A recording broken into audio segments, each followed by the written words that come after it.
Guys, deluded, I'm back again. Now, Fridays equals Q&A days. A little secret, I'm actually doing this on Thursday. So yeah, let's just pretend it's Friday. You guys gotta allow me. By now, I'm pretty sure you guys will be listening to this and then watching Portugal versus Spain. And I'll be doing the same. So like I said, man, it's appreciated each and every time you lot come heavy with these questions. Especially because the season's off. And yeah, no question is too big or too small. Wherever you're from in this world, answer a question, man. Let's keep this going. So without further ado, thank you people like I've just said. So let's crack on, man. Why is it gone all messed up? Mike asks, what's your thoughts on William Carvalho? I like him. I rate him quite highly. I don't know for best defensive mid and all these shouts and things. And I do have to wonder why he's still at Sporting. Now, ironically, he might have quit Sporting now because of the contract business and stuff. But it leads me to think the only reason he's still at Sporting, considering he bossed the Under-21s championships a few years ago, European edition, he's been at Sporting, he's been watched by every club and things like that, no doubt. It leads me to believe that maybe there's something internally wrong with the player, or something that's been said, or something behind the scenes that only if you're in the footballing world that you'll know as to why not a bigger club has taken a chance on him yet, because he's been around for a while. The only thing I can think of is that, even though I don't agree with it, it's a bit like Ozil in the sense that he's very much one, I wouldn't say one pace, but it does look like he only has one gear sort of thing. I do think people gas him up a bit, but other than that, I got a lot of time for him, my guy, man. So yeah, that's your question. Bello asks, if somehow we decide to play 4-4-2, which of the following is more likely in your opinion? First, Torreira and Mkhitaryan as a centre pairing with Ozil on the flanks. Torreira and Ozil as a midfield pairing with Mkhitaryan on the wing. Torreira plus CDM / centre mid with Mkhitaryan on the wing, but Ozil dropped. That's a good combinations. I'd say, my guy, it'd probably be a mixture of two of the examples you've given me. I'd say Torreira with a centre mid, and then you can push Ozil into the 10 role if provided that would happen, or on the flanks like you said. Yeah, man, I don't necessarily think it means Ozil dropped. He could play from start from the right and have a free role, or you could do Mkhitaryan. Personally, I don't really think any of I don't think 4-4-2 is going to happen to a degree.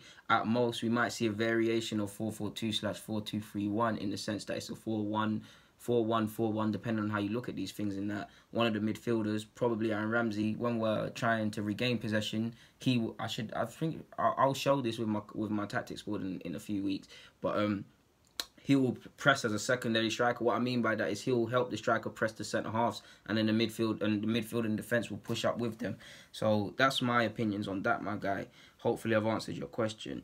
Ali Hussein's asked, what's your thoughts on Kennedy? I hope Chelsea retain him. We've made a catalogue of catastrophic youth decisions. Imagine Salah, Lukaku, and De Bruyne.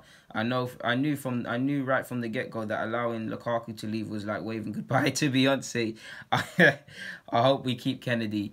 I must admit, I overrated Kennedy a bit when he was in Brazil. He's a player I got a lot of time for. When he's come to England, I must admit I don't rate him as highly, but I do believe he is someone that could have a future at some level. It does look like his future at this moment in time, making this vid lies away from Chelsea, my guy. But he's decent, and not just him. Gerson of Brazil that was with him too. He plays for Roma now. So yeah, that would be my opinions.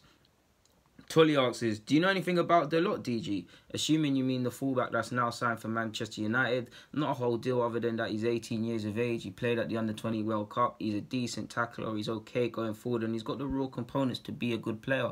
Jose might have a poor record with youth, but what he does have is a good thing of teaching people how to defend and improving defenders. So and it's his countryman, so I'd be very excited. Allegedly, they heavily scouted him as well, so we'll see in it. So, Truth884 asks, you said fullbacks are failed wingers, so what makes a winger instead of a midfielder or a fullback? Well, for me, I looked at it. It was a bit of a mixture of the two. I looked at it. If I go fullback, I probably have more chance of being a footballer because you need to score hella goals and do hella things to be a winger, like you see with Bellerin. If Bellerin was a winger, do you really think he'd be at a top 6 club? No, he wouldn't.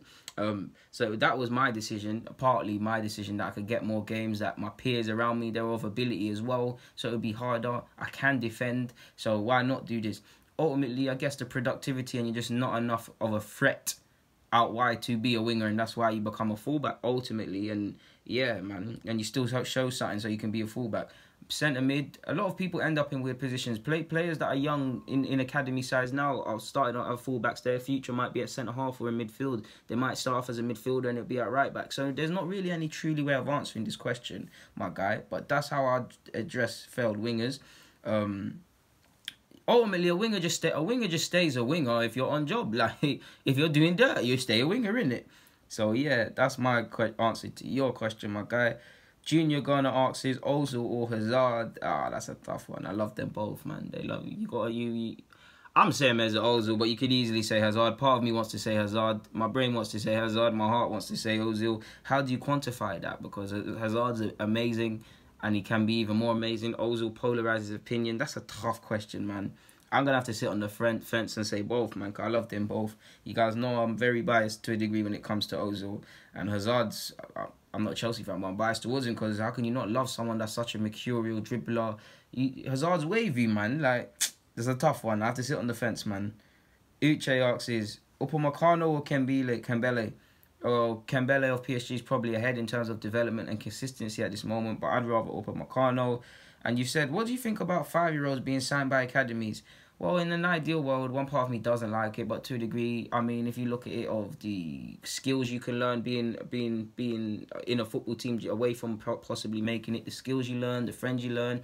Ultimately, if I had a son and their 5-year-old son, and he wanted to go to Arsenal as a 5-year-old and he enjoys it and stuff, ultimately it's going to make him a better footballer. And at them ages, it's nothing serious to a degree.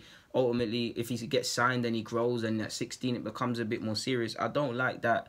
I do like the fact that 5-year-olds can train. I'm not sure if actually signed, but I like the fact that they can train and be prepared and learn the early principles, because you've got to have your kid kicking balls from the minute they come out of the womb, essentially, to be a baller now. So that would be mine.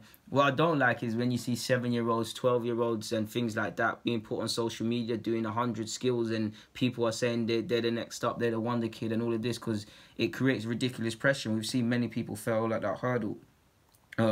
Julius Hall asks is, if the fullbacks are supposed to cross the ball when moving forward, why all the talk of Arsenal needing a winger if the more advanced midfielders are supposed to provide width? What am I missing? You kind of answered it to a degree, but you're not wrong. The more advanced midfielders at Arsenal are very compact, like to stay inside a lot. So we need a winger that's going to disrupt on opposition's organisation in terms of shape. Ultimately, gets fans out the seat. Ultimately, we could do with someone that can bring in minimum 10 goals and 10 assists, for example, and someone that's a bit more direct. But you're not wrong. The fullbacks do have to provide width as well in our team, which they don't do. And they do have to cross, which they don't do. Liechtenstein is a better crosser than Bellerin, which people haven't spoken about. So we'll see in that regards, and we'll see if Bellerin improves. But you're not wrong, my guy.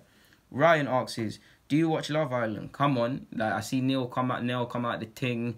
Alex is a donut. He needs to grow a backbone. EO is a wolf in sheep's clothing. Trust me, bro. Cyrus asks is, do you rate Spain's chances of winning the World Cup when their gaffer got sacked? Obviously, it's going to be tough. We can't downplay that they're going to be fractured and divided to a degree. But it's Spain. Like, they've got ballers. They've always got a chance, in my opinion. And they've acted very fast to get someone else in. So, yeah, man, I still got to rate them and think they got a chance. Igal Ibrahim asks is, who do you think will win the Golden Boot? My money is on Neymar. Well, there's Neymar, there's Griezmann, Lukaku on the basis of who he's playing. Wild card would be Mbappe. You've got Werner, of course, off the top of my head. You got Gab Jesus. I'm good. You know what? I'm gonna be weird and say Thomas Muller, man. Like, I really want that one to happen. I'm just a weird shout. My money would be on Neymar. My ambitious shout is Thomas Muller, but he's playing in midfield. But then again, James Rodriguez was playing in midfield and he won it last time. Who knows? Adam Miller asks, great channel, love the vids, keep it up, man. Love my guy, love to all of you lot, man. You've asked me, what do you think on the Liechtensteiner move? Also, do you... No, I messed up your question. Do you think the Liechtensteiner move has been done with Osei Tutu in mind? He's one of the only players who could have been brought in at fullback, and that doesn't hinder the development of him. Got any thoughts, Deluded? You hit the nail on the head, to be fair, when you put it like that. Of course, it allows him what? Assuming Liechtensteiner's got 2 years, it allows him a little 18 months to 2 years to develop, to play men's football, possibly go out on loan or train with the first team and see what it takes, get a couple chances here and there. So you've hit the nail on the head and you're bang on the money with that one, my guy. And Khalil has asked, what do you think about USA, Canada and Mexico hosting the 2026 World Cup? Does it help them in any way? It raises awareness for the game. From now till then, that's 8 years. They've got 8 years to improve their coaching, to raise awareness and things like that. Especially for Canada and America, it means they've qualified for Canada have only qualified once for a World Cup. USA, it's been a while, so they've qualified. Mexico, big footballing nation. It does look like it could be something big, and I'll do a vid in depth about this in the future. But I am a bit concerned that it can become a bit of a cash cow sort of thing. Not them in particular, but the whole everybody hosting stuff and the expansion stuff. You've also got, do you believe Burnley can qualify for the Europa League? If so, how far could they go? Well, they finished just below us. Didn't they technically make Europa? I could be wrong. Didn't they technically make it, people? I could be wrong. If they haven't, then I hold my hands up. But based on how they played last year, and you only need to be 6th to get Europa League, of course, man, they can do this thing. And in regards to how far, I mean, they've got the togetherness.